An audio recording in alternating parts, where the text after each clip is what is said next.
ACB అని పెట్టి మరి ఇక్కడేదో జరిగిపోయిందని చెప్పి ఏ కరప్షన్ జరగని ఒక కేసులో యాంటీ కరప్షన్ బ్యూరోని ఇన్వాల్వ్ చేసి మా ఆర్ఎస్ ప్రవీణ్ అని చెప్పిండు, నా చరిత్రలో ఇంతకంటే తుపేల్ కేసు నేను ఎప్పుడు చూడలే, 26 ఏళ్ళు ఐపీఎస్ అధికారిగా పనిచేసిన ఇంతకంటే తుపేల్ కేసు నా జీవితంలో చూడలేదని చెప్పి వారు కూడా చెప్పినారు.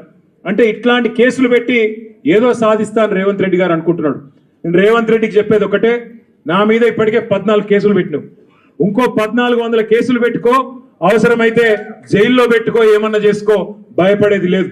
తెలంగాణ కోసం ఆనాడు జైలుకు పోయినాం, ఇవాళ అవసరమైతే తెలంగాణ ప్రతిష్టను పెంచడానికి తీసుకున్న ఒక నిర్ణయం వల్ల మళ్ళీ జైలుకు పోవాల్సి వస్తే కూడా భయపడేటోడు ఎవడు లేడు. నీ ఉడత ఊపులకు ఎట్టి పరిస్థితుల్లో భయపడం. నేను మిమ్మల్ని అందరికీ కోరేది ఒకటే, ఇదేంటంటే డైలీ సీరియల్ లెక్క అయిపోయింది. ఎట్లా అంటే ఒకరోజు పిలుచుడు, కూర్చోబెట్టుడు, 9 గంటలు ఆడ కూర్చోబెట్టి ఛాయ్ దాయిపించి ఏం చెప్తాం సార్, ఇక మాకు పైకి వెళ్ళే ఆదేశాలు ఉన్నాయి, ఏం చేయాలని పాపం వాళ్ళు కూడా ఇక ఏం చేయాలో తెలియక అడిగిందే అడుగుతాను.